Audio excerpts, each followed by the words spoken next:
Alhamdulillahirabbil alamin wassalatu wassalamu ala asrofil anbiya'i wal mursalin wa ala alihi washabbihi ajma'in.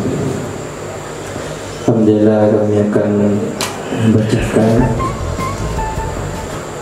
diskusi kami yang akan dibacakan oleh Irfan tentang ziarah kubur.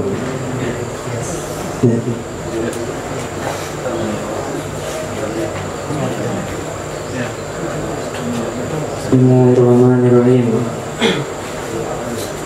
Adapun dalil tentang ziarah kubur, wa ammal qiyasu faqad jaa'a aidan fi sunnati as-sahihati al-muttafaqi 'alaiha. Dan adapun qiyas, maka sungguh datang ia qiyas juga di dalam sunnah, dalam hadis yang sahih dan disepakati atasnya hadis al-amru akan urusan bi ziarati kuburi, dengan akan urusan dengan ziarah kubur. Jadi ziarah kubur ada dalilnya dari kias, yang mana kias tersebut juga berasal dari hadis Nabi Sallallahu Alaihi Wasallam.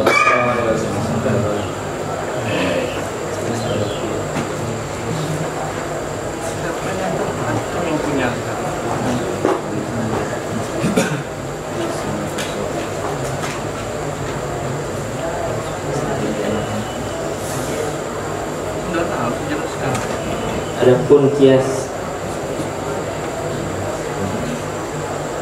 sungguh ada yang berasal dari hadis Nabi, yaitu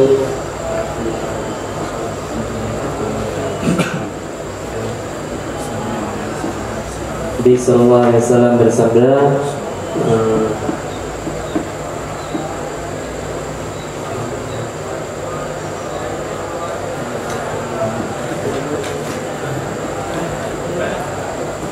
kuntu naitukum an ziyaratil kubri al-an fazuruha. Kata Nabi sallallahu alaihi wasallam, adalah aku dulu melarang kalian dari menziarahi kubur, tapi sekarang ziarahilah akannya kubur, kata Nabi. Maka dari hadis itu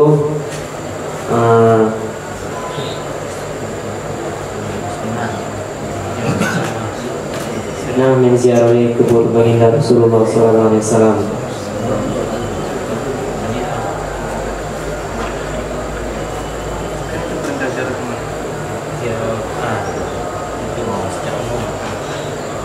Jadi di dalam hadis tersebut itu maknanya yaitu umum, kepada siapa saja ziarahnya itu boleh, kata Nabi sallallahu alaihi wasallam.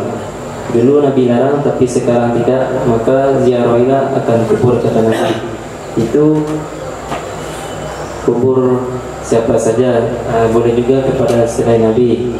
Maka juga apalagi kita ziarahnya kepada kuburan Nabi, maka itu lebih pantas, lebih utama, lebih berhak lagi.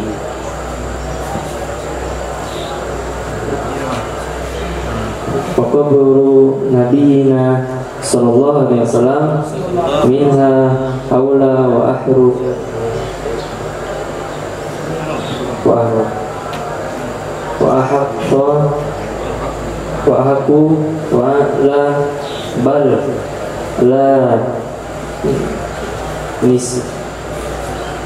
la nisbatu bainahu wa baina ghairi isbata bainahu wa baina ghairihi. Dan maka kubur Nabi kita, yaitu siapa? Nabi kita Nabi Muhammad sallallahu alaihi wasallam.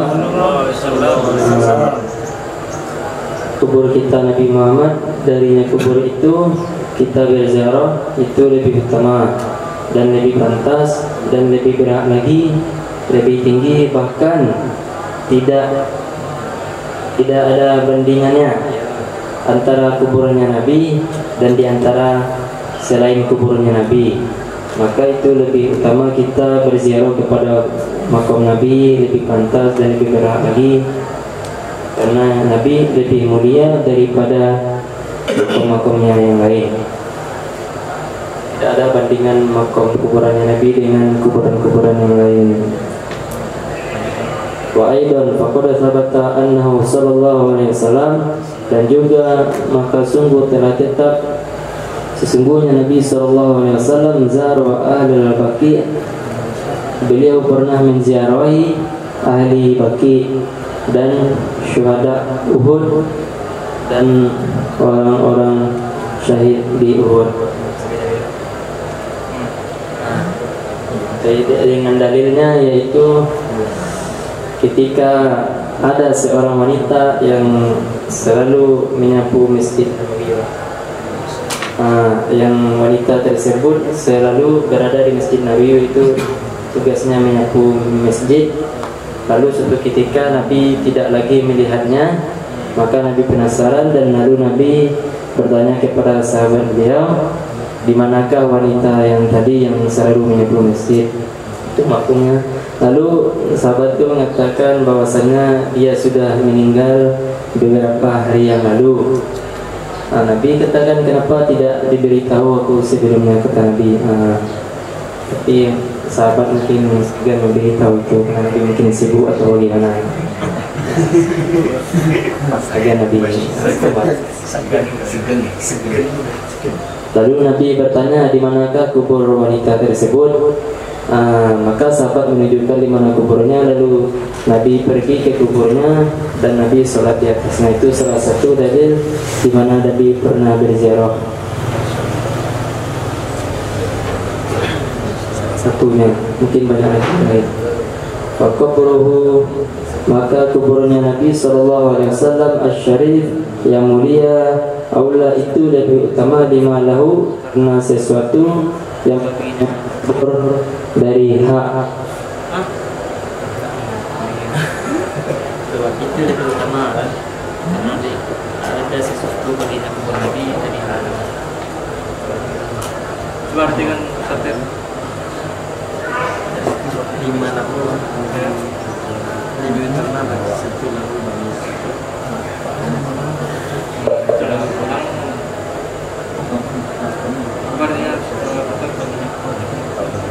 karena satu yang ada satu bagian yang ada di syariat.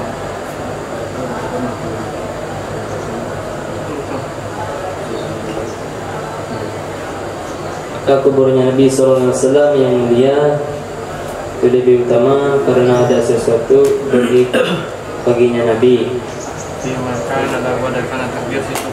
Karena ada sesuatu karena ada ia sesuatu baginya kubur Nabi, baginya Nabi dari hak, wujub ta'zim dan wajib pengagungan.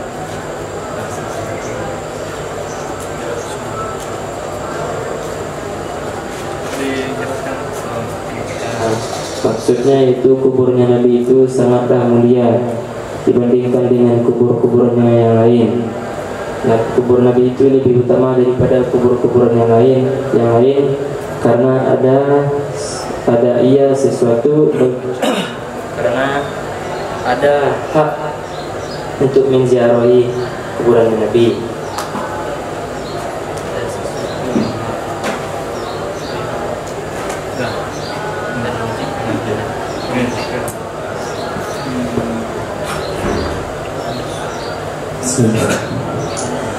Walaysat ziyaratuhu sallallahu alaihi wasallam, dan tidaklah menziarahi kuburan Nabi sallallahu alaihi wasallam illa kecuali ta'zimu wal tabaraka bihi, ilal ta'zima kecuali untuk ta'zim, wal tabaruka dan tabaruk bihi dengan Nabi sallallahu alaihi wasallam, waliyana lazzairu supaya bahwa mendapatkan oleh orang berziarah hazimar rahmati wal barakati, akan besar rahmatnya Allah dan keberkahannya Allah Subhanahu wa taala.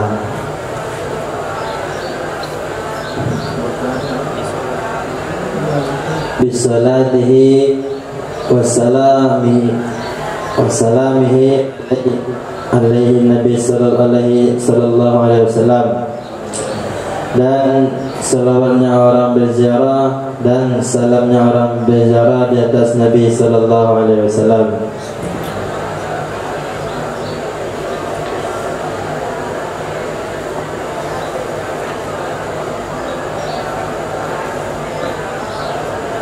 Maksudnya dan tidaklah menziarahi kuburan Nabi sallallahu alaihi wasallam untuk ta'zim, untuk mengambil berkah dan untuk mendapatkan rahmat dan keberkahannya dari Allah Subhanahu wa taala.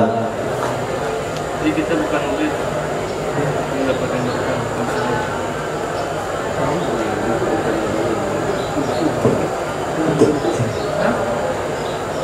Apa kita jalan? Supaya mendapatkan rahmat. Tidak lah. Silakan doanya tadi, tidak lah.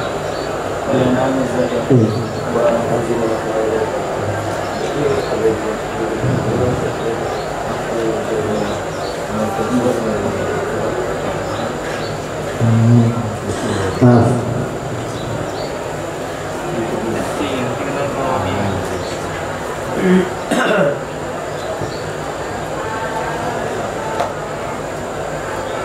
Tujuan untuk berziarah kepada Nabi sallallahu alaihi wasallam adalah untuk mendapatkan keberkahan dan rahmat. Ya.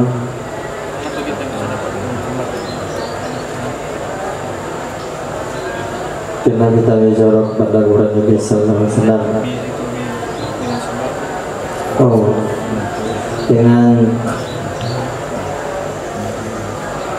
sebabnya salawatnya para orang yang berziarah dan salamnya orang yang berziarah.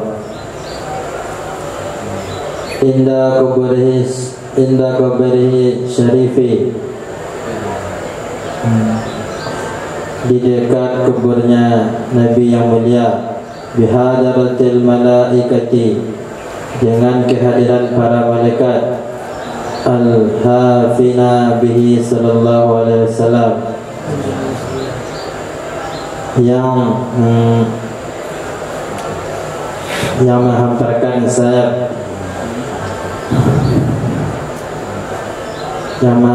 sayap dengan Nabi sallallahu alaihi wasallam.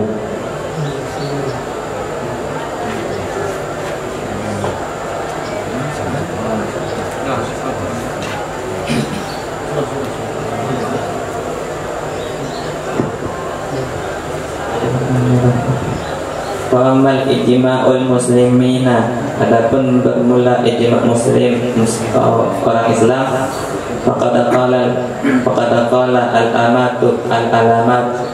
al-alamatu Ibnu Hajarin, niscaya sungguh maka telah berkata oleh Alamah Ibnu Hajar fi Jawharil Munadhami, dalam kitab Jawharil Munadham, fi ziyaratil kabarin Nabi al-Mukarrami, tentang ziarah Nabi yang mulia, ya Nabi sallallahu alaihi wasallam.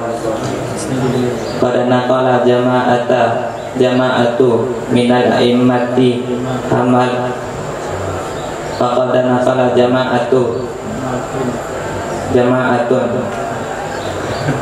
pada naqala jama'atun, sungguh telah mengutip Allah sekelompok minal a'immati, dari umat-umat, hamalatis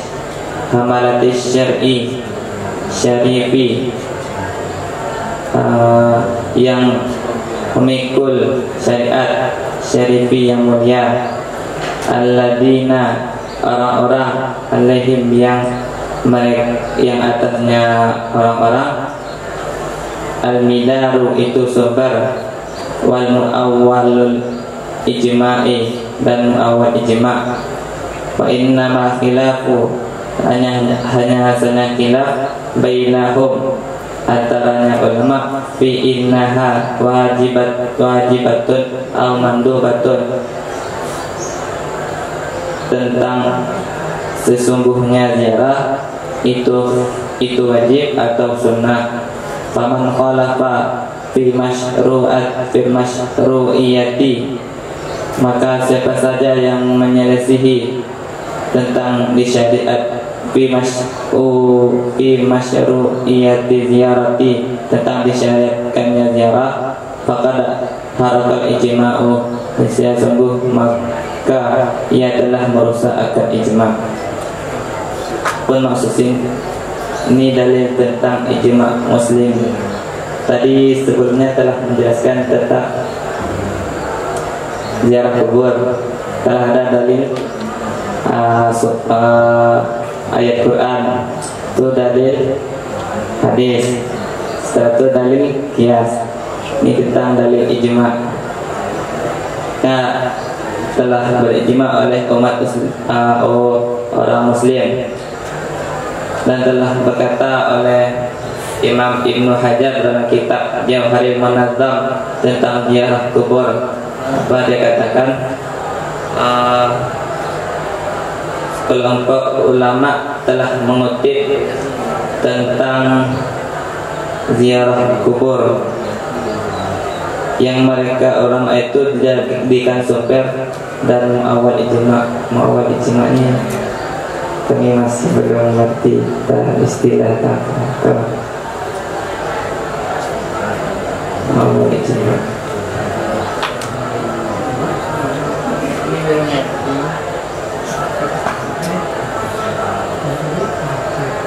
Hanya saja khilaf di antara ulama itu tentang wajibnya ziarah atau sunnah, bukan boleh atau tidaknya.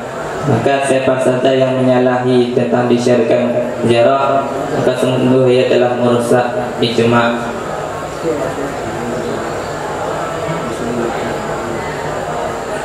Ada surah yang ada lagi.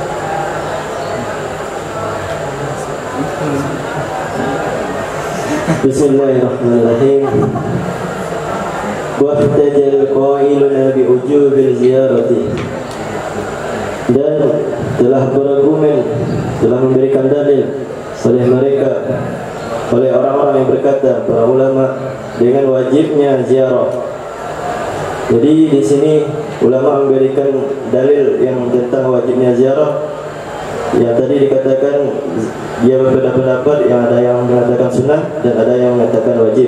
Dan di sini diberikan dalilnya untuk yang mengerjakan perkara wajib ziarah. Jadi tidak ada ulama yang mengatakan ziarah itu hukumnya haram ataupun yang dikatakannya itu bid'ah. Bid'ah itu padahal tidak termasuk dari hukum. Biqauli sallallahu alaihi wasallam, man hajjal baita wa lam yazurni faqad jafani. Siapa saja yang haji ia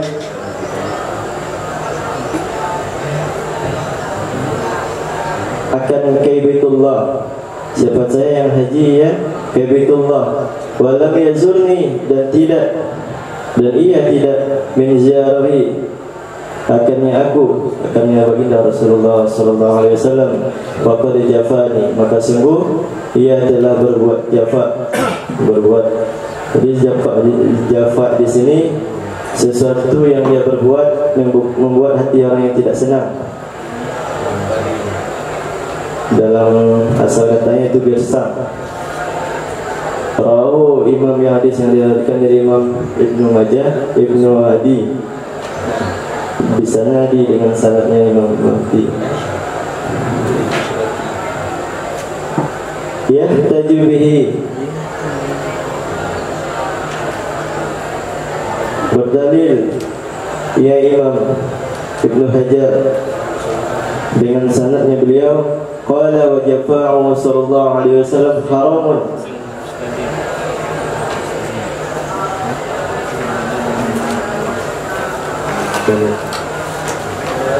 Telah berdalil oleh Imam Ibnu Hajar dengan hadis yang tadi, man hajjal baita wa lam yazurni faqad jafani.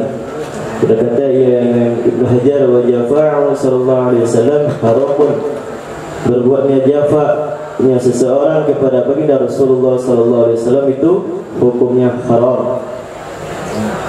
Jadi Imam Ibnu Hajar di sini memberikan argumen beliau bahwasanya hukum jafa' kepada Nabi haram. Berdosa orang yang tidak menziarahi kuburnya Nabi sallallahu alaihi wasallam. Fa'ada ziyaratil mutadammanu bijafa'ihi haram. Dan tidak ada berziarahnya seseorang itu ditanggungkan bagi berbuat jafa'nya seseorang itu haram, bukan keharaman.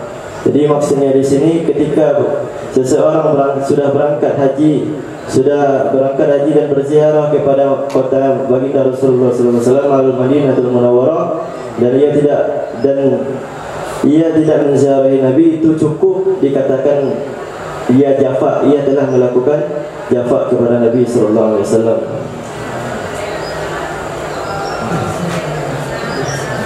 Bahkan yang dikatakan dari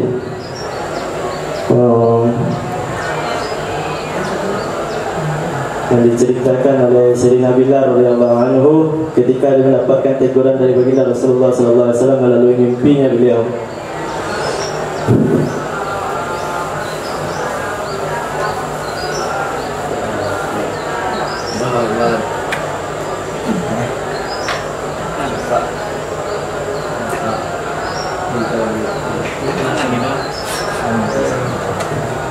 Wahai Bilal, kata baginda Nabi sallallahu alaihi wasallam,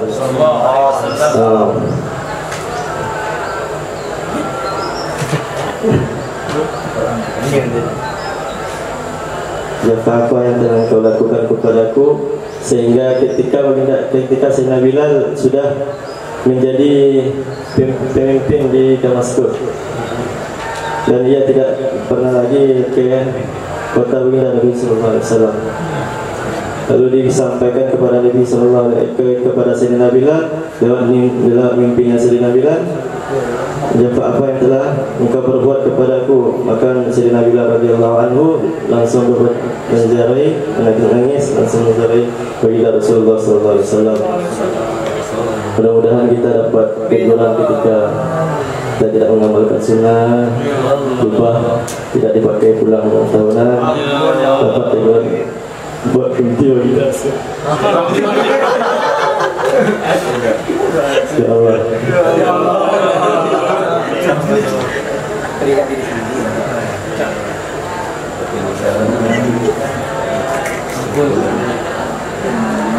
Bismillahirrahmanirrahim. Tadi saudara Pri Fadil telah mengemukakan dalil dari ulama yang berpendapat bahwasanya ziarah makam Nabi itu hukumnya wajib. Wajib al-jumhur, dan menjawablah oleh jumhur ulama yang lain, al-qailuna binadbi ziyarati, mereka yang berpendapat dengan sunnahnya berziarah ke kubur Nabi. Bi'anal jafa'a, dengan sesungguhnya jafa minal umurin nasbiyati, itu dari urusan-urusan yang dinisbahkan. Ini nasbiyati kurang paham, tapi mudah-mudahan kita cari apa dari jafa ini hukumnya tidak selalu haram, tapi dinisbahkan. Apabila nisbahnya ini kepada orang-orang yang kita seperti begini, kalau jafa ini kita buat kepada Nabi itu haram, kita buat jafa ini kepada orang tua haram mungkin. Jafa ini kita buat kepada kawan, mungkin itu bisa boleh-boleh saja, ada masalah, bisa juga makruh atau dilarang. Jadi tidak baku hukumnya, tetap haram gitu. Jadi dinisbahkan gitu. Nah, ini jafa ini kita dinisbahkan kepada Nabi dengan hadis tadi itu. Nah, dengan hadis tadi maka hukumnya mereka berpendapat itu haram. Faqad yuqalu fi tarkil mandubi innahu jafa. Maka sungguh telah dikatakan dalam meninggalkan sunnah, sesungguhnya meninggalkan sunnah itu jafa. Itu huwa, karena dianya jafa adalah tarkul birri wasilah, meninggalkan kebaikan dan silaturahmi. Yang meninggalkan sunnah di sini kan termasuk meninggalkan kebaikan dan silaturahmi. Wa yutlaqu aydan, dan diitlakkan juga. Maksudnya itu jafa ini digunakan juga bahasanya ala ghalidh tab'i, atas kasarnya perilaku, kebiasaan, wal bu'di anin nabi, dan jauh dari Nabi sallallahu alaihi wasallam. Fakarul ulama minal khalafi was salafi ala nabiha duna wujubiha. Maka kebanyakan memperbanyak oleh ulama dan dari kalangan khalaf maupun ulama salaf atas mensunahkannya ziarah, tidak mewajibkannya. Wa ala kulli minal qaulaini, dan atas masing-masing dari dua pendapat, fa ziyaratu wa muqaddimatuha, maka ziarah dan muqaddimahnya ziarah itu min nahwi safari. Muqaddimah itu seperti dari seumpama bersafar ke sana. Min ahammal qurubati, itu dari yang paling penting sarana kurbat tadi, sarana pendekatan diri kepada Allah Subhanahu wa taala. Wa anjahal musa'i, dan yang paling beruntung, dan yang paling beruntung nisbah orang yang melakukan perjalanan. Wa yadullu lidzalika, dan menunjukkan dengan demikian bahwasanya ziarah kubur Nabi itu ataupun muqaddimah ziarah kubur itu dari ahammal qurbati atau anjahal musa'i, oleh ahaditsu katsiratun, oleh hadis-hadis yang sangat banyak, yang sahih, yang sharih, yang jelas, la syakka fiha, tidak ada yang meragukan ia, dan tidak ada yang meragukan padanya hadis tersebut, illa man intamasa nur basiratihi minha, kecuali orang yang telah terhapus oleh cahaya basirahnya, minha, darinya hadis. Salah. Nur basiratihi, yang terhapus oleh cahaya basirahnya seseorang. Minha, di antaranya hadis adalah perkataannya Nabi sallallahu alaihi wasallam, man zara qabri wajabat lahu syafaati, siapa saja menziarah kuburku sungguh layak, wajib baginya oleh syafaatku. Dan dalam riwayat lain, halal lahu syafaati, halal baginya oleh syafaatku. Ini diriwayatkan oleh Imam Daruqutni. Insyaallah. Mungkin ada yang tidak jelas, masing-masing bertanggung jawab dengan itu.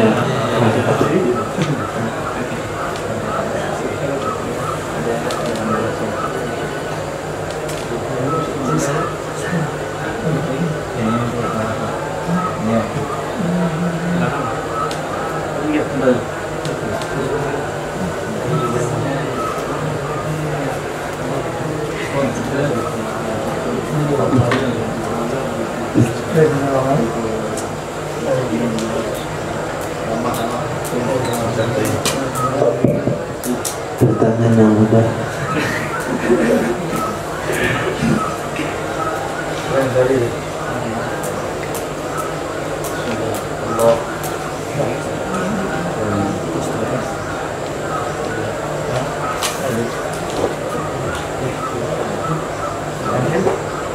Ya Allah. Terima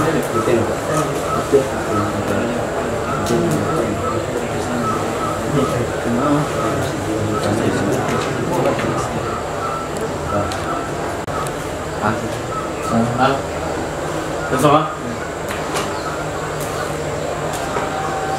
Bismillahirrahmanirrahim. Assalamualaikum warahmatullahi wabarakatuh. Waalaikumsalam warahmatullahi wabarakatuh. Nah, bahwa sebagai tadi kan pembahasan tentang ziarah kubur.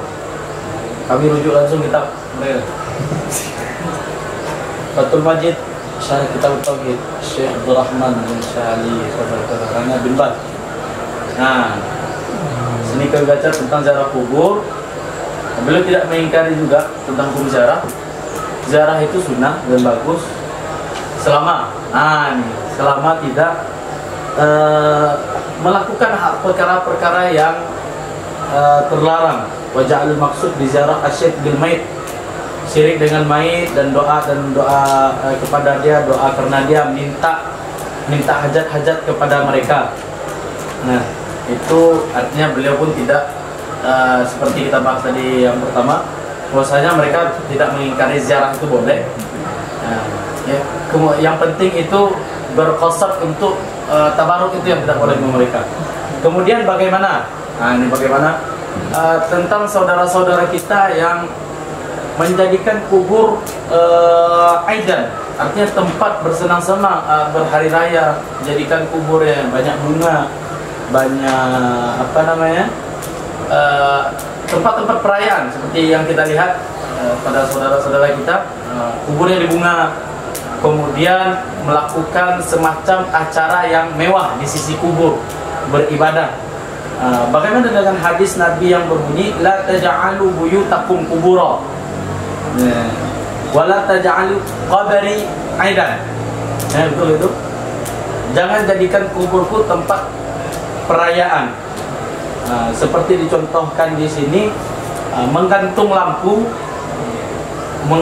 lampu di sisi kubur, kemudian melakukan semacam ibadah tadi. Kan dibuat di sini la taj'alu buyutakum qubura, jangan jadikan rumah kalian seperti kubur. Artinya kubur tidak ada ibadahnya menurut pendapat sini. Bagaimana cara kita menanggapinya? Menghias-hias kubur, kemudian melakukan peribadahan salawat di kubur. Itu banyak terjadi di Tarim contohnya, atau di tempat kita pun banyak, seperti daerah Kalimantan ataupun Jawa sana yang memang sangat laku barokah. Bagaimana cara mendaki orang seperti itu?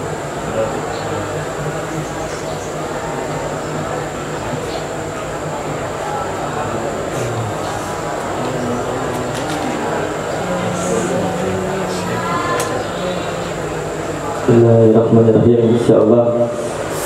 Alhamdulillah. Jadi pertanyaan itu kan ditanyakan hukum atau bagaimana perlakuannya atau adatnya. Kan yang disyariatkan itu ziarah ya. Yang disyariatkan seperti bacakan hadis tadi, coba bacakan tadi. Dulu aku kuntu nahaitukum an ziyarati. Ziyaratul kubur atau ziyarati? An ziyaratul kubri. Pakaiannya. Dulu kan aku melarang. Artinya syariatnya hanya sampai di sana. Syariatnya hanya sampai di menziarahi. Bagaimana kalau kita menambah-nambahnya? Syaratnya kan cuma ziarah. Ini dibuatnya kubur itu semacam kubang. Kemudian bahkan menjadi salah satu objek wisata religi. Objek wisata religi. Termasuk yang di daerah kita itu Syekh Burhanuddin. Cara menghiasi kuburan ya. Tentang perkara hal yang seperti itu, menghiasi, kemudian menetap di kuburan, lalu beribadah di sana. Sedangkan syariatnya sebenarnya terbatas hanya pada ziarah. Seperti itu. Yang pertama itu kembali kepada niat orang yang berziarah. Niatnya apakah dia ingin tabaruk atau biar berkah kepada kubur tersebut. Ini mungkin banyak terjadi kepada kuburan-kuburan orang soleh mungkin dihiasi. Yang pertama itu hukum di kuburan itu kan tidak boleh, kalau musik-musik tadi itu kan menjadikan tempat pesta, itu kan tidak boleh berisik. Kuburan, tempat-tempat kuburan itu kan tidak boleh dijadikan tempat-tempat yang bermusik bersuara-suara keras. Ini dia hadrah di kuburan. Hadrah bersuara keras. Timbul beda pendapat ulama tentang pembangunan di kuburan dengan keramik itu dengan bangunan pokoknya di atas kuburan. Berbeda pendapat ulama, ada yang mengatakan makruh dan ada yang mengatakan haram. Okay. Nah, kemudian yang menghiasi kuburan dengan bunga-bunga itu hukumnya kan waktu tafaul Nabi kan. Nabi bertafaul bahwasanya zikir bunga tersebut akan mampu meleburkan azab kubur, menghilangkan azab kuburnya, akan mampu meredakan, menghilangkan, meringankan azab kuburnya.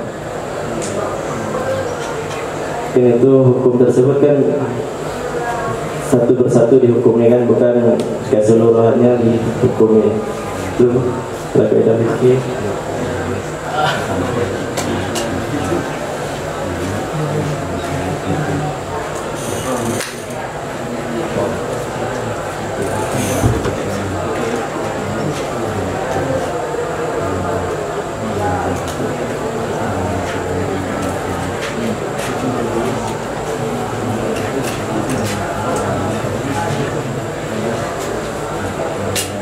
Mungkin hukum fikihnya al-hukmu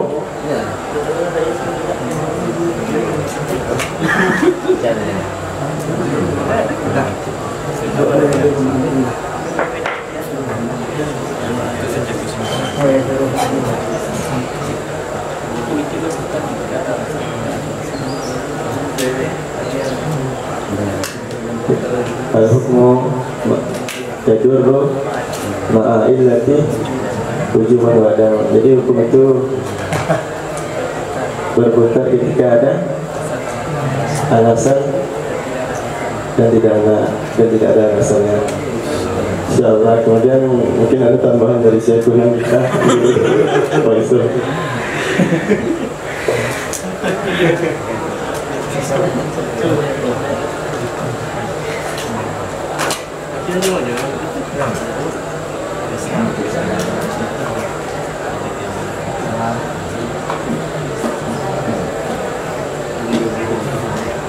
Bismillahirrahmanirrahim. Gimana Pak Is dengan pemaparan yang disampaikan oleh Saudara Apri ini? Sudah puas? Selanjutnya? Boleh lanjut. Nah, tadi yang Bapak sampaikan tuh hadis Kitab Nasai, Marun Nabi sallallahu alaihi wasallam bil qabrain. Nah, Nabi lalu di antara dua kubur. Kemudian di sini saya satu karena kencing tidak jadi, itu kan? Dan tafarus. Kemudian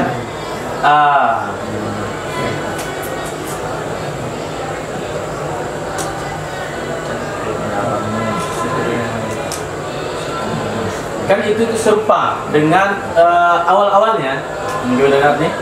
Awal-awalnya Lata dan Uzza dan sonam-sonam yang lain, asnam yang lain itu diperlakukan sama awal-awal ya, awal-awal kejadian orang itu tidak menyembah, tapi memang diberkahkan. Nah, diberkahkan seperti patung-patung tadi karena kan itu nama orang soleh semua. Awalnya bukan disembah, tapi berkahkan, lama-lama jadi akhirnya menyembah. Apakah itu tidak kita takutkan terjadi dengan membiarkan saudara kita tetap mengagungkan Tuhan? Kemudian bagaimana dengan hadis wali'an Nabi sallallahu alaihi wasallam la'anallahu al-yahuda wan nasara ittakhadhu qubur anbiya'ihim masajida. Allah melaknat Yahudi dan Nasrani. Kenapa Allah laknat? Karena mereka menjadikan kubur-kubur anbiya, kubur-kubur para nabi mereka akan masjid. Artinya menjadikan kubur tempat peribadatan, menjadikan kubur tempat peribadatan, dan Allah itu melaknat mereka karena sebab perlakuan mereka itu. Karena mengagungkan kubur tempat peribadatan itu mirip dengan asnam, mengagungkan awat bi istiqaris suratihim. Nah, dengan memajang-pajang atau atau mereka atau mengagung-agungkan mereka.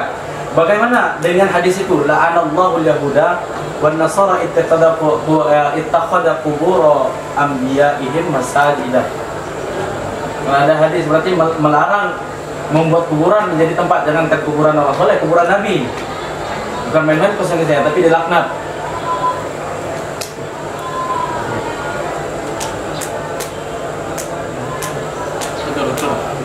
Betul.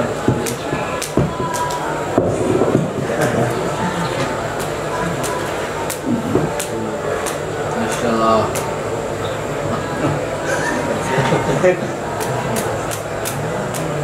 Astagfirullahaladzim. Nah, insyaallah kita akan coba menguraikan. Kita coba, kalau misalnya ada yang salah, mau diingatkan saja, nggak ada masalah. Tadi dikatakan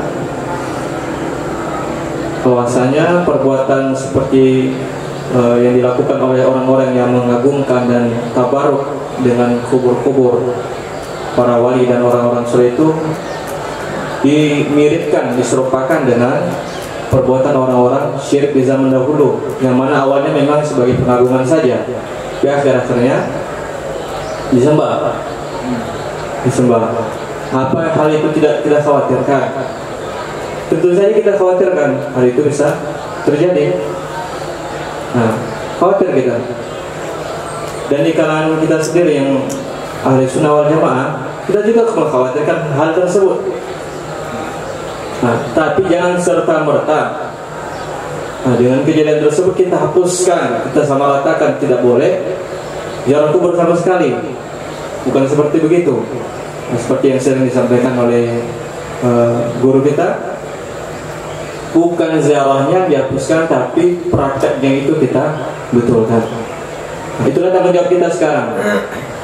Orang-orang yang sudah belajar hadis, sudah paham yang mana batasan-batasan yang boleh dan tidak boleh. Memang kita tidak memungkirinya, memang ada. Nah, yang dengan makna berlebihan seperti tadi itu, yang disampaikan mengagungkan sampai ke taraf rububiyah. Nah, itu kita khawatirkan.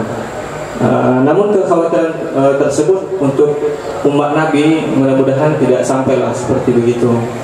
Selama masih adanya orang yang beramar ma'ruf nahi munkar, nah, insyaallah hal tersebut tidak akan terjadi. Walaupun terjadi, mungkin akan terjadi, tapi akan segera diingatkan. Kalau tanya tentang kekhawatiran, pasti kita khawatir. Kemudian apa tadi ya? Hadis Allah Yahud dan Nasara. Ya, karena menjadikan kubur dari mereka sebagai tempat ibadah. Menurut definisi tadi yang disampaikan tentang kurban ya, itu kan ibadah semata-mata kepada Allah Subhanahu Wa Taala. Bentuknya memang bentuk ibadah. Kira-kira kalau kita baca Al-Quran di dekat kubur, salawat di dekat kubur, bahkan sholat di dekat kubur, apakah itu dilarang?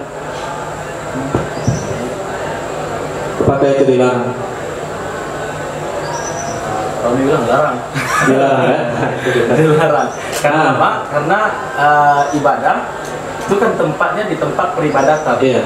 Ketika kita melakukan ibadah pada kuburan, ada yusabbihul kubur bil masajid.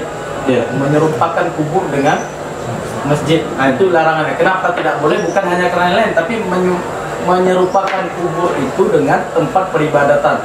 Sedangkan Nabi bilang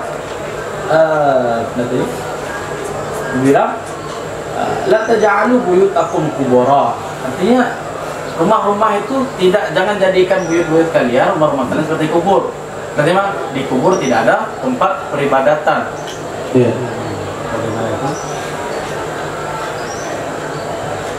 Kalau mafhum yang kita ingat, maksud dari hadis itu adalah ibadah dengan kubur itu. Maksudnya itu menyembah memang ke ain kubur itu, kepada orang di dalam kubur. Misalnya dia memintanya kepada kubur tersebut, bukan sebagai Tawassul. Kalau tawassul kan intinya memang dari Allah. Cuma hanya kita minta dengan keberkahan orang-orang ini. Tapi kalau memang kuburnya itu dijadikan sebagai tempat penyembahannya memang salah, syirik, jelas. Lalu kita lihat bagaimana perlakuan Nabi ketika beliau sholat di atas kubur. Ini Nabi yang lakukan. Sholat jenazah itu ibadah apa bukan? Ibadah, jelas ibadah. Dan Nabi melakukan sendiri dan disaksikan oleh para sahabat, dan itu jelas hadisnya. Jadi itu tidak bisa dikaitkan. Dikatakan bahwasanya kalau kita beribadah di suatu tempat, berarti kita menyamakan tempat tersebut sebagai masjid. Ya. Apabila kita beribadah mungkin ke tempat-tempat yang lain, bukan selain kuburan saja, katakanlah di mana itu, di dekat sungai atau di pantai, apa serta merta tempat itu sebagai masjid? Tidak. Jadi tentu kurang lebih.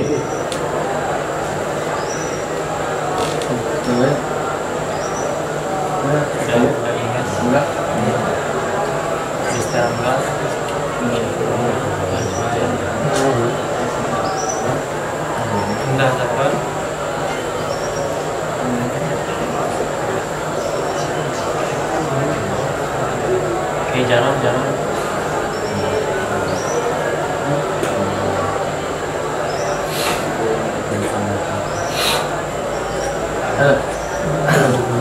Kalau nggak ada kelompok 3 lanjut lagi. 3 lagi lah. Ada.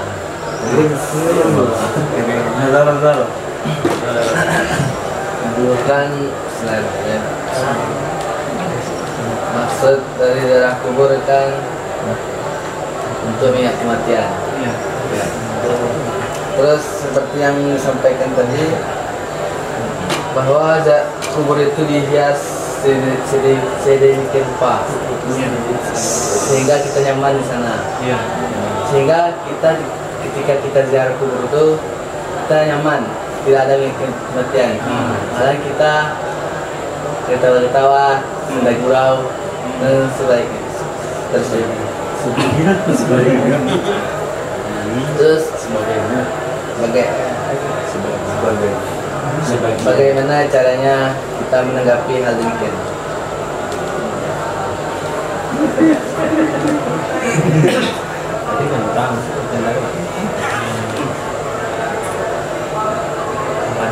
Silakan jawabannya kepada Syekh Bang Fadil. Sambil.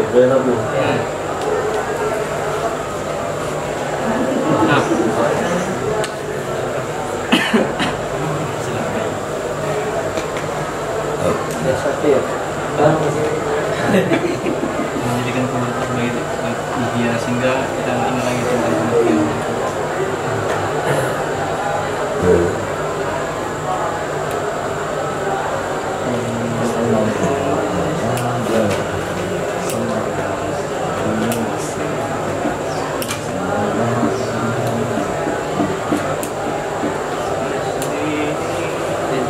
Bismillahirrahmanirrahim.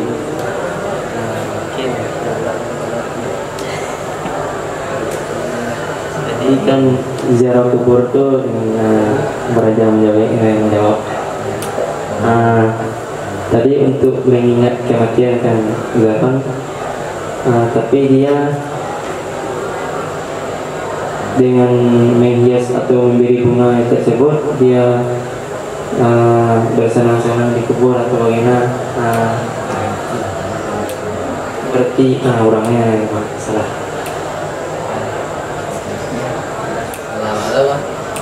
Itu nyaman ada salah. Tadi kubur itu kan gunanya untuk mengingat kematian, itu ziarah tuh. Tapi di situnya untuk bersenang-senang deh atau ada itu mungkin atau yang bukan aneh. Itu yang bisa deh ini. Lengkap kubur itu dihias. Sehingga pas kita dihias tuh cak kuburan mah Rajo misalnya. Aduh hias-hiasannya. Wah, karena tujuan dari ziarah kubur kan minyak kematian. Tapi karena awak ziarah kubur kau, pas kali kuburan yang hias kau, dia juga senang juga dia. Dah mak kau nak.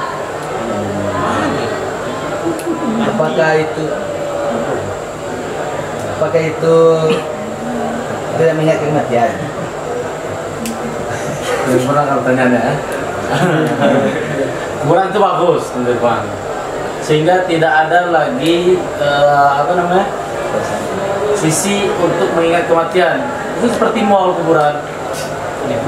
Kuburan seperti mall. Bagaimana tuh menghiasi kubur sehingga sedemikian rupa sehingga melalaikan kita daripada mengingat kematian.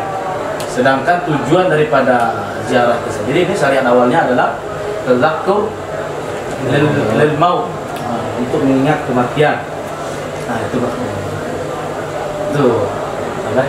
Ya. Itu mungkin keserakan kita tadi.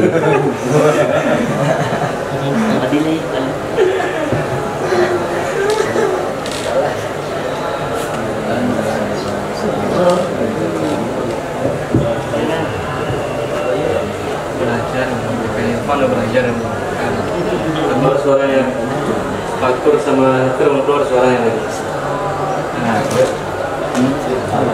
Allah, di mana sisi mengingatkan kita dengan kematian?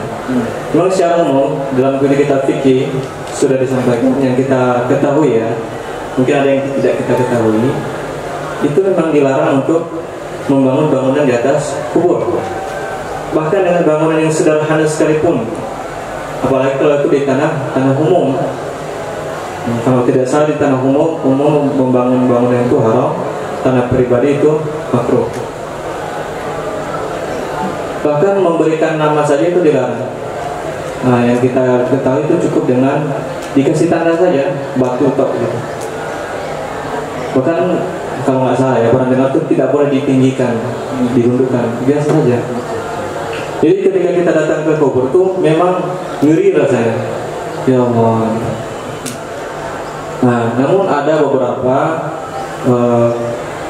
orang, kelompok mungkin yang karena terlalu cinta dengan orang soleh tersebut, mereka mengekspresikan, menzahirkan rasa cinta mereka itu dengan membuat bangunan di dekat kubur, sebagaimana disampaikan oleh orang-orang yang ada di zaman Ashabul Kahfi. Apa ayatnya?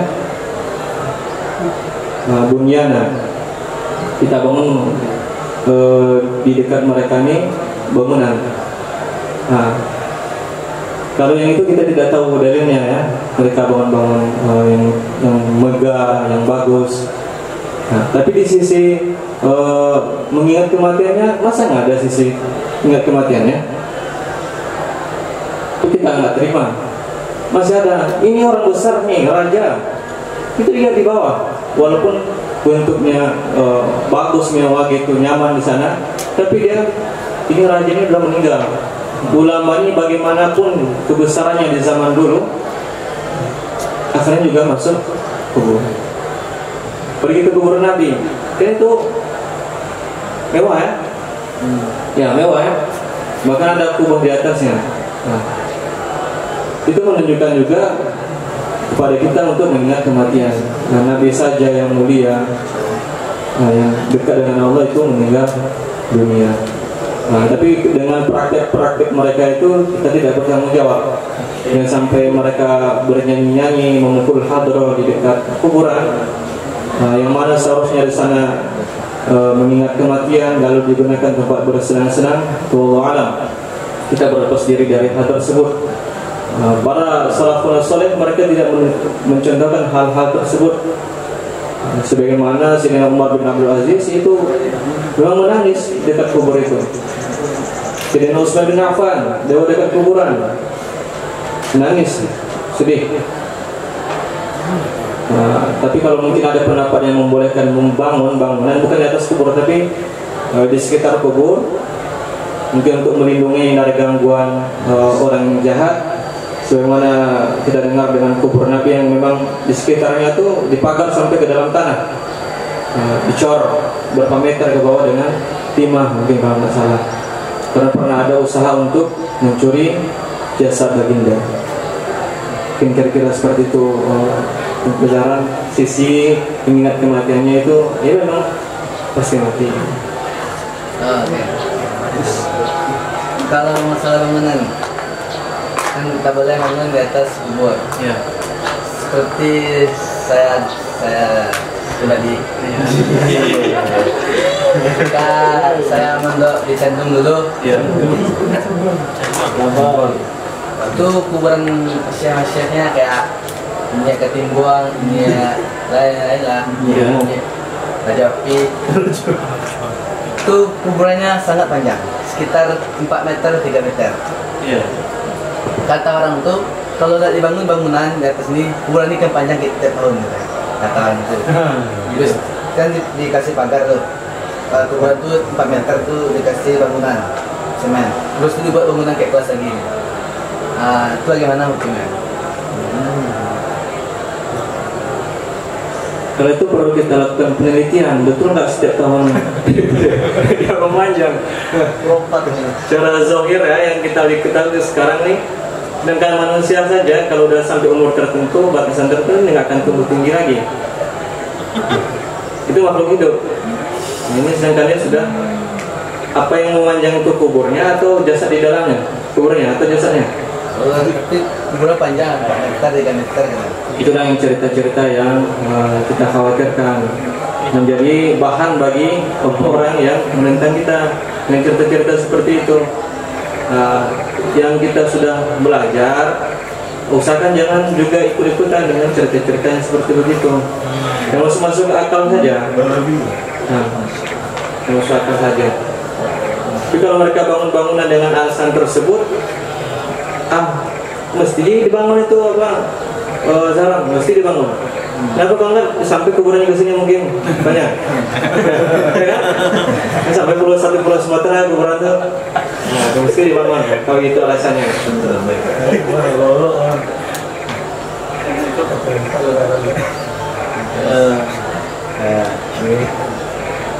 Mengenai masalah bangun kubur, jadi kan kalau di kampung saya kan ada bangunan di kuburan mereka. Kan semestinya kubur itu seperti yang dikatakan tadi datar saja. Nah, jadi dirasakan diberi alasan oleh orang kampung itu kalau nggak kita kasih bangunan semen keramik itu pertama kuburan itu kita nggak tahu itu kuburan. Nah, karena kan kuburan itu kan udah disusun sehingga ketika jauh kita nggak tahu ternyata ada kuburan. Alasan mereka dikasih bangunan. Terus yang kedua dia tentang kasih bunga. Nah, itu di kampung saya ada kebiasaan 2 hari atau 3 hari atau seminggu sebelum Ramadan itu kuburan dibersihkan. Iya. Setelah dibersihkan dikasih bunga-bunga. Nah, kan kita pernah dengar juga bahwasanya tidak boleh mencabut tumbuhan yang ada di atas kubur. Nah, paham mereka adalah membersihkan kubur itu membersihkan sesuatu yang tumbuh di atas kubur dan ranting atau yang tumbuhan yang merayap di sekitar kubur. Nah, itu cabut.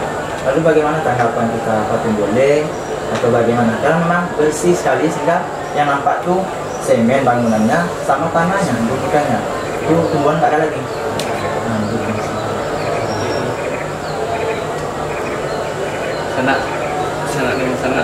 sana.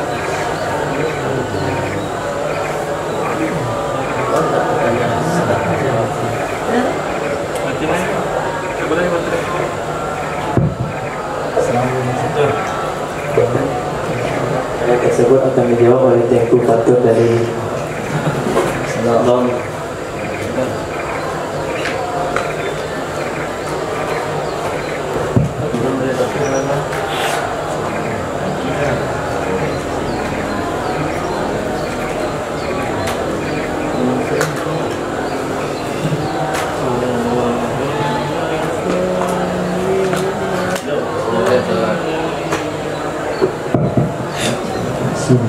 Mungkin orang tidak paham kalau membersihkan kuburan apa tumbuh-tumbuhan tumbuh di atas kuburan, mungkin orang tua belum paham, mungkin belum dengar ya. Motor. Bagi-bagi kan? Masya Allah. Tentang bangunan itu, sebenarnya itu nak boleh membangun di atas kuburan, membuat kayak semen-semen kan. Makan kayu itu kan dah sebagai tanda itu tuh ya, sebagai tanda itu tuh kuburan. Kita tidak perlu untuk membangun berikan semen. Untuk mencabut itu kan kalau misalnya rumput-rumput panjang itu kan rumput-rumput liar lah. Kalau misalnya nggak dicabut kan kita nggak tahu nanti itu kuburan atau enggak. Jadi untuk mungkin orang tuh mencabut itu untuk mengetahui itu tuh kuburan atau enggak. Nanti boleh mencabut-cabut tumbuhan yang ada di tersebut. Kalau tumbuhan mengganggu mungkin. Karena kuburan itu kan kita nggak tahu itu kuburan. Jadi tentang membangun bangunan di atas kubur. Yang berkata Umar tadi, kuburan itu bisa terhormat gara-gara bangunan.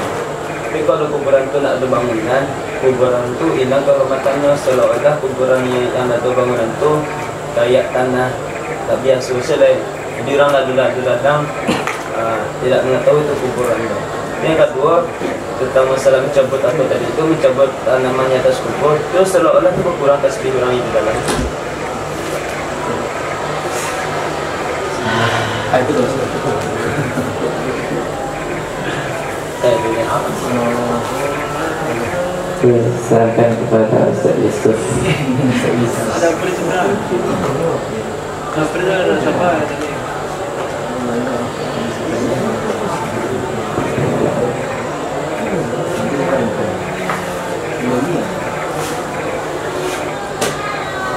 Alhamdulillah. Jadi hukum yang sudah disampaikan bahwasanya ketika membangun di perkuburan yang tanahnya milik kita itu hukumnya makruh. Kalau di tempat umum hukumnya Kalau memiliki masalah ada masalahnya untuk membuat bangunan kita. tadi kan dibilang masalahnya kan supaya kita tahu di mana tempat kuburan. Kalau nggak bisa kita nggak tahu di mana atau terinjak kuburan kita berziarah, itu kan alasannya. Jadi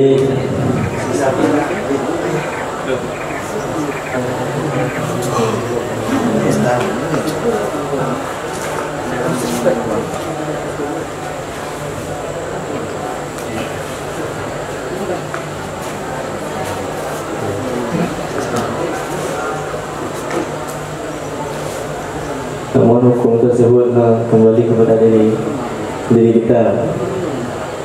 Sedangkan kita masih membangun di kuburan. Dan yang tentu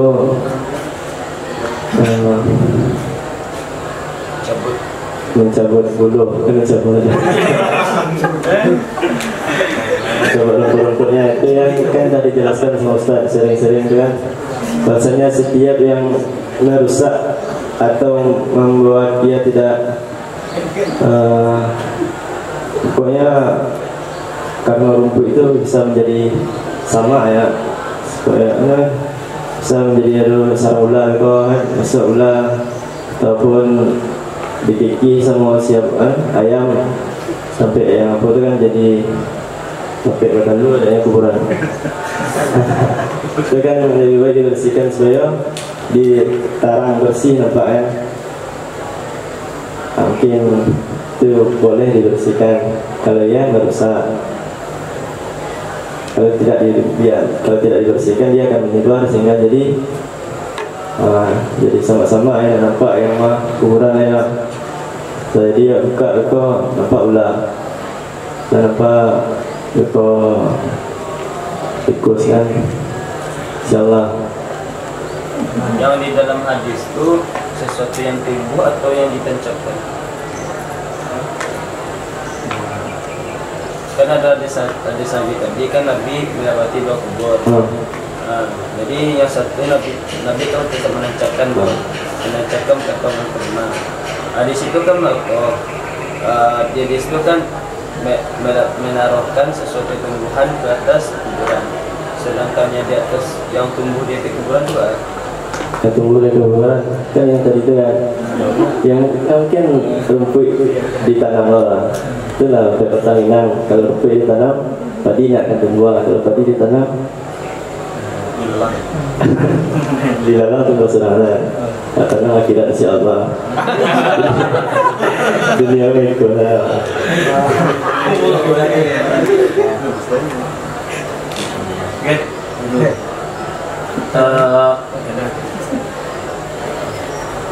tentang aku gaya kami praktekkan bagaimana orang itu berbuat bagaimana orang itu mengatakan argumen ini betul.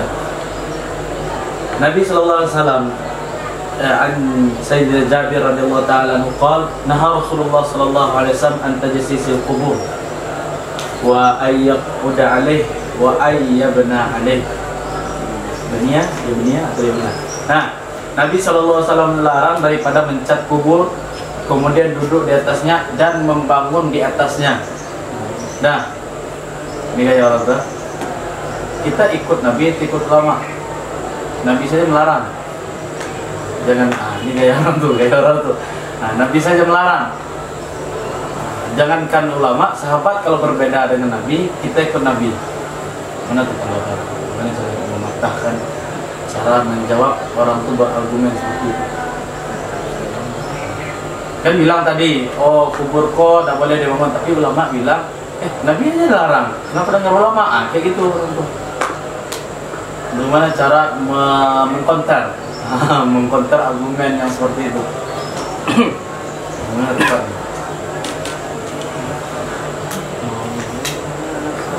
Insyaallah sungguhnya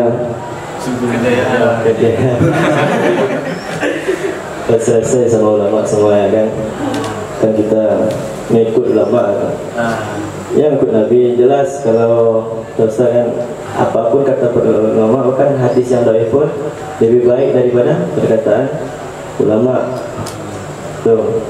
Jadi udah selesai dihukumi oleh para sekian ulama ya. Kenapa salah soalnya?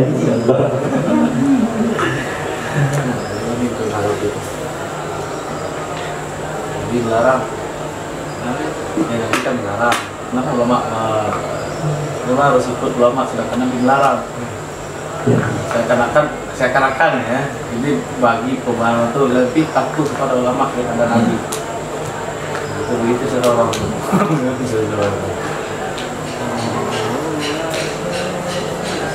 Yang membaca video orang itu supaya masuk kepada dunia yang orang itu tingkatkan amalan.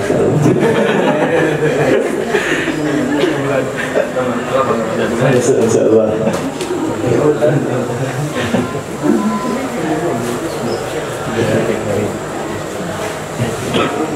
Bismillahirrahmanirrahim. Nah, pertama dulu yang melengkapi untuk angga tadi itu rumput ya. Jadi nama rumput ini kan mengganggu, kita bersihkan. Kan kita ada tanaman untuk kubur, biasanya orang tanam di kubur. Kita tanam yang itu seperti itu, ada nampak di sana di atas bunga kuburan. Kita tanam. Dikaitkan ditancapkan atau tidak ditancapkan tidak ada permasalahannya itu. Nabi kaitkan kan selama dia masih basah. Oh, berarti kalau misalnya menaburi bunga-bunga termasuk selama dia masih basah. Artinya masih basah itu dia masih hidup sebelum kering. Karena di dalam Al-Quran disebutkan, rupanya di surah Al-Mu'min mungkin 18, seluruh yang ada di langit, di bumi ini mereka bertasbih kepada Allah. Namun kita tidak tahu bagaimana cara mereka bertasbih. Itu solusinya bisa diambil tanaman-tanaman yang berakar pendek sebagai hiasan mungkin. Kan istilahnya seperti begini, ketika tidak ada tanaman di situ pasti rumputnya kan tumbuh. Namun kalau ada tanaman lain, insya Allah tuh walaupun tumbuh rumput tuh ketek bersihkan. Kemudian dengan Hah, ini kita tunggu Pak Is sebentar dulu. Tunggu Pak Is. Tadi kelompok tersebut berdalil dengan larangan dari Nabi. Tadi kita jawab dengan mengatakan bahwasanya dalam kitab fikih itu memang tidak ada anjuran untuk membangun di atas kubur. Memang kita nggak ada jawab boleh. Tapi mungkin ya kita ambil ya, pendapat ulama mengatakan boleh membangun di sekitar kubur. Nah, mungkin Wahabi dia menyerang ulama yang mengambil pendapat seperti begitu. Dan secara realita kita lihat memang makam-makam ulama besar itu memang dihias, dibangun seperti makam Imam Syafi'i. Ya, itulah. Itu kan larangan Nabi. Apakah setiap yang dilarang Nabi itu tidak boleh dilakukan mutlak? Tentu.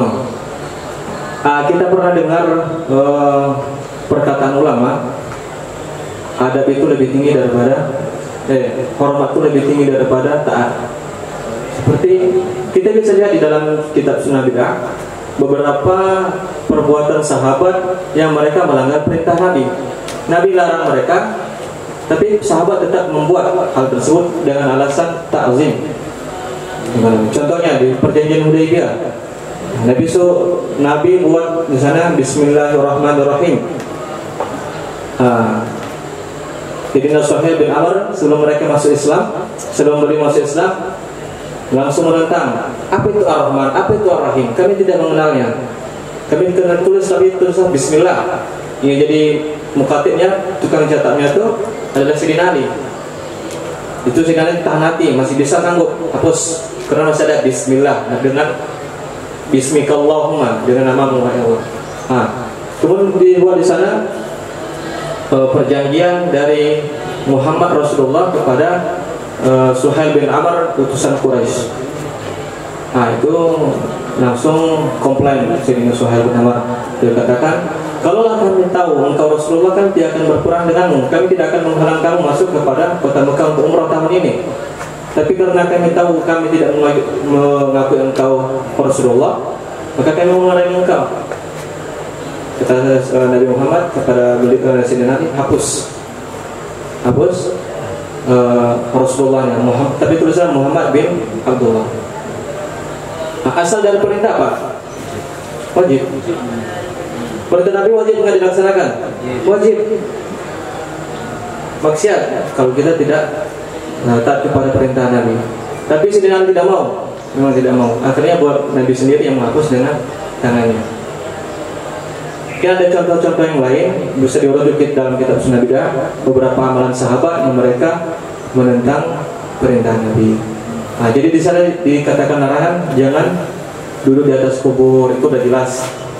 Dengan hadis-hadis lain juga ada bahwasanya kamu duduk di atas bara api dan jubahmu, bajumu terbakar itu lebih baik daripada kamu duduk di atas kubur.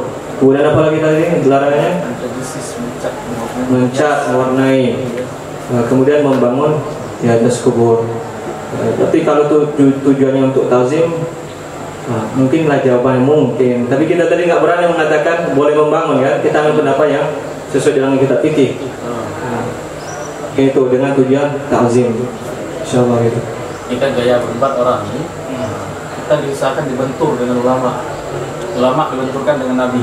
Ya, dibenturkan dengan sahabat. Bagaimana kita menanggapi? Misal kalau Umar, ini kayaknya. Ini sih Nabi, kita ikut Nabi, apalagi ulama. Ya. Itu kan seakan-akan orang bertentangan dalam berpendapat. Sebagaimana di sini, kalau tahu orang ini akan seperti itu gaya pendapatnya. Ya. Jangan ikut ulama, ikut Nabi. Jangan ikut sahabat, ikut Nabi. Akan seperti itu. Bagaimana tanggapan kita untuk menyikapi hal perbenturan seperti itu? Bagaimana yang secara bijak, yang secara tepatnya dalam menyikapi mereka? Pertama kita buat perumpamaan. Misalnya kita dengar dari guru dulu. Ini hari apa nih? Hari Selasa. Hari Selasa. Nanti malam Rabu. Nah, kalau kita ikut kalender miladiah, ketika malam hari nanti itu hari Selasa atau malam Rabu? Hah? Selasa apa malam Rabu? Hah? Nah, begitulah kira-kira. Kalau kita bilang hari Selasa ya iya, kalau bilang malam Rabu, kalau bilang Selasa malam Rabu memang iya. Kalau kita ikut ulama, sudah pasti mereka itu merujuk kepada nas Al-Quran dan hadis, pasti. Nah, tapi kalau bukan ulama, mungkin ulama-ulama itu memang tidak merujuk dalam Al-Quran dan hadis. Setelah mereka berpanjang lebar mungkin dalam muzakarah, kemudian perdebatan yang panjang, akhirnya datanglah satu hukum dengan mereka, dengan mungkin dengan kias dan ijma. Akhirnya disampaikanlah bahwa boleh mungkin membangun dengan dalil tadi mungkin ada larangan-larangan dari Nabi yang dilakukan oleh para sahabat, tapi dengan tujuan talzim. Coba tunggu.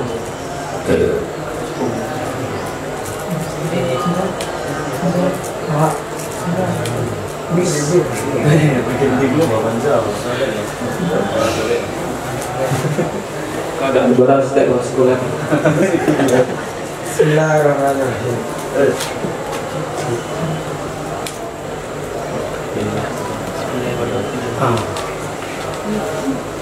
Tadi membahas tentang membangun bangunan di kuburan. Sekarang kan ada bangunan yang siap jadi, tinggal diletakkan dari kuburan. Dan di bangunan tersebut terpampang sebuah nama. Dia dan saya pun pernah mendengar tidak boleh membuat nama orang yang meninggal. Kenapa? Karena ketika pada hari kiamat Dajjal itu akan menghidupkan orang yang meninggal tersebut. Hari kiamat tuh Dajjal nggak ada lagi. Hari keluarnya Dajjal. Maka Dajjal akan menghidupkan orang yang sudah meninggal tersebut. Kenapa? Karena ada nama di kuburan tersebut. Jadi pertanyaannya adalah apakah boleh membuat nama? Kan banyak ulama-ulama, misalnya banyak satu perkuburan ulama, kan kita nggak tahu ini siapakah nama beliau, ini siapakah nama beliau, apakah boleh kita membuat nama tersebut? Padahal dalam hadis itu tidak boleh. Yes.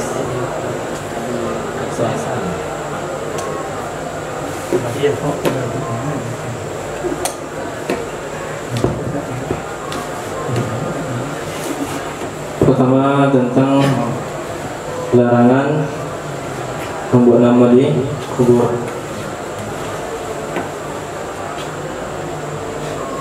Kita tanyakan dulu memang apakah betul ada hadisnya secara nas melarang untuk membuat nama di kubur. Ada tunggu? Ada. Baca kan? Iya. An Sayyidina Jabir anna Rasulullah sallallahu alaihi wasallam naha an tajassis al-qubur wa ayyaktuba 'alaiha. Alhamdulillah ada hadisnya. Bisa disimpan dulu hadisnya. Tidak boleh. Kemudian yang ditanyakan apa? Apakah boleh membuat nama? Membuat nama maslahat berarti karena banyak misalnya banyak kuburan ulama di situ kita tidak tahu dengan namanya. Oke. Kalau yang tadi disebutkan oleh saudara Ilyas, Dajjal membangkitkannya dengan nama tersebut, kita khawatir juga ya. Misalnya itu ulama-ulama yang terdahulu dibangkitkan, misalnya Syekh Burhanuddin misalnya ada namanya, bangkitkan sama Dajjal, bagaimana sama Dajjal itu ngeri juga kan. Nah, tapi kalau dalilnya yang menyatakan bahwasanya Dajjal akan membangkitkan itu ada, belum ketemu kayaknya. Mungkin itu perkataan saja kilwakol. Kalaupun kita ditanyakan dengan dalilnya, kita gunakan la'arif nisul ilmi. Ya, menandakan kita tuh punya ilmu seketek kan. Kemudian tentang maslahat, kita tulis nama untuk maslahat. Ya, begitu tadi. Kita tulis nama untuk maslahat, untuk membedakan orang-orang yang ada di sana. Nah, kalau itu kita belum terlalu jauh apanya bisa menjawab. Tapi kita teringat satu kaidah fikih. Apa kaidahnya, Pak? Al-hajatu pada tanzulu manzilatat darurat. Hajat itu kadang-kadang dia masuk pada tingkatan darurat, masuk dalam darurat. Misalnya dalam suatu perbuatan yang diharamkan, dilarang, kemudian karena ada hajat yang betul-betul dihajatkan, mungkin juga ada kadar hajatnya yang bagaimana, akhirnya dia masuk dalam posisi darurat. Kemudian kita pakai kaidah yang lain, ad-daruratu, perkara yang dilarang, diharamkan, akhirnya dibolehkan. Nah, tapi kalau konsekuensinya membuat nama itu dengan dibangkitkan oleh Dajjal, itu tidak tahu dasarnya kenapa. Jadi mungkin kalau ada yang lebih lengkap tentang menulis nama di nisan kan? Atau di nisan, mungkin kita boleh berbagi.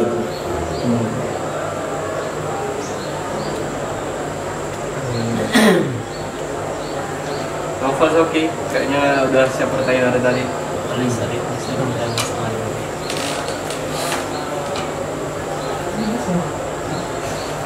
Ismail mungkin. Itu nomor 3 deh, nomor 5.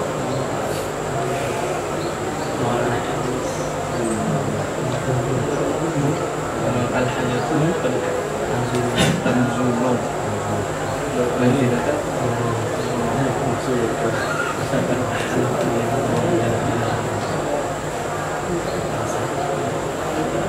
Wujudan ada bilangnya apa ya?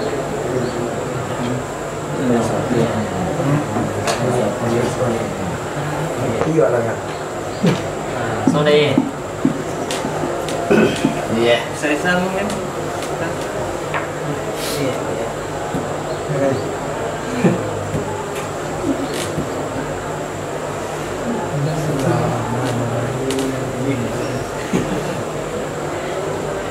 Itu namanya sama-sama jalan.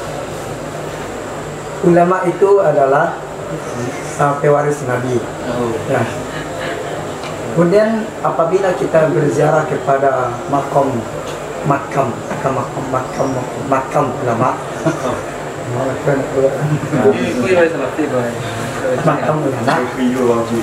apakah bisa disamakan dengan hadis?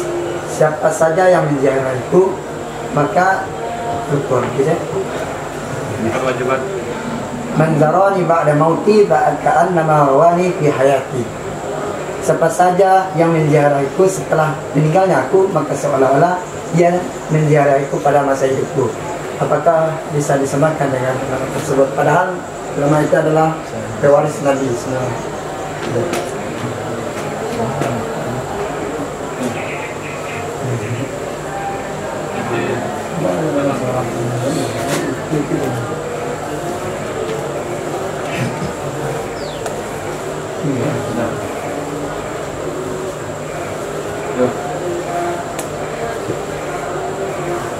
Bagaimana kaidah ad-daruratu tubihul mahzurat ditempatkan pada penulisan makam kubur. Apa kedaruratannya jika ditulis? Apa tingkat kedaruratannya sehingga jika tidak ditulis? Kenapa kaidah ad-daruratu tubihul mahzurat digunakan kepada al-maktub ila kubur?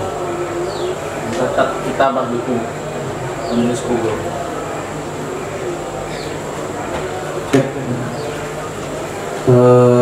Tadi kan kita sampaikan hajat itu qad tanzulu manzilatat darurah, kadang-kadang menempati posisi darurat.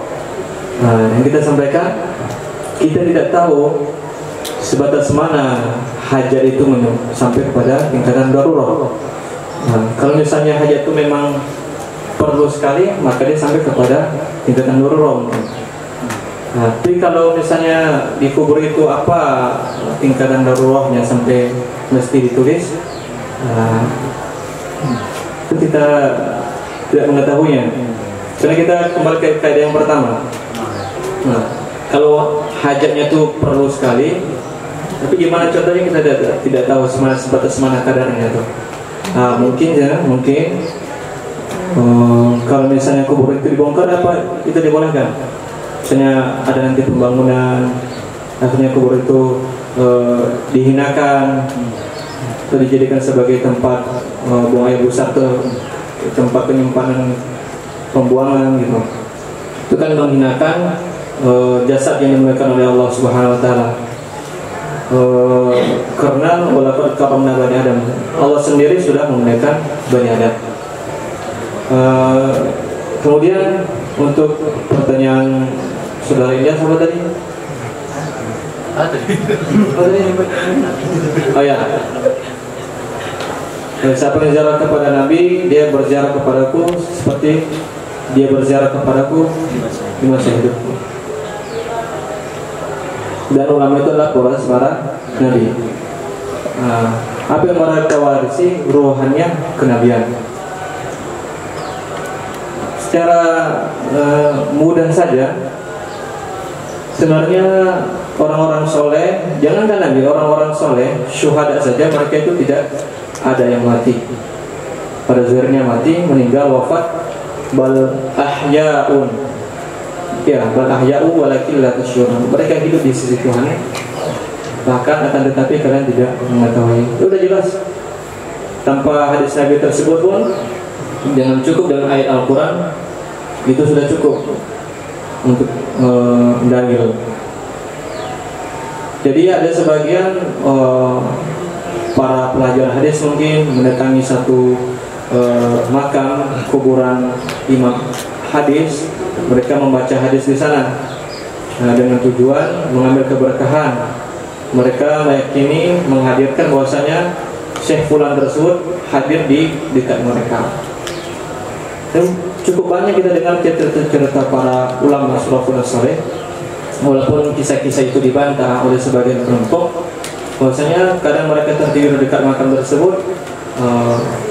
Syekh itu ketika mereka ada yang satu muskilah di dalam pemahaman, akhirnya diberitahu dengan mimpi.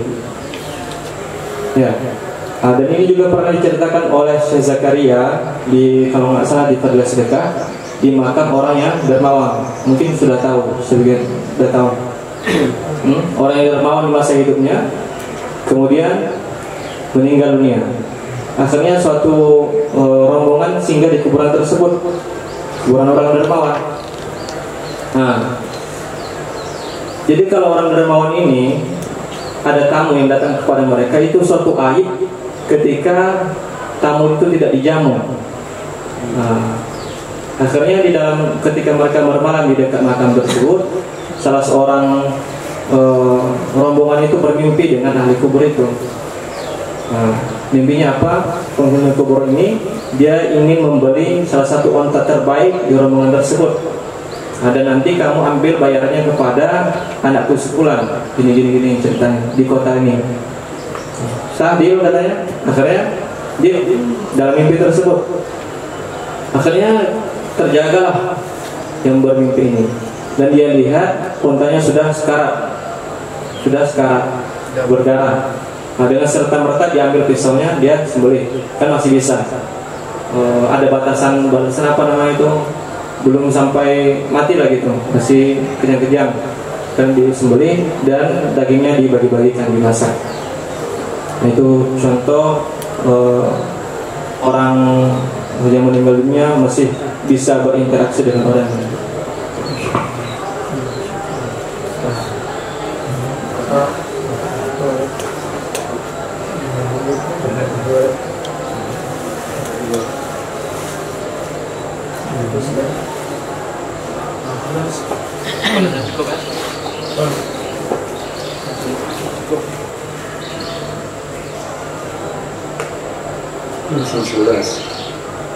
Tangan jumlah itu rumah ketiga habis ini kapan malam?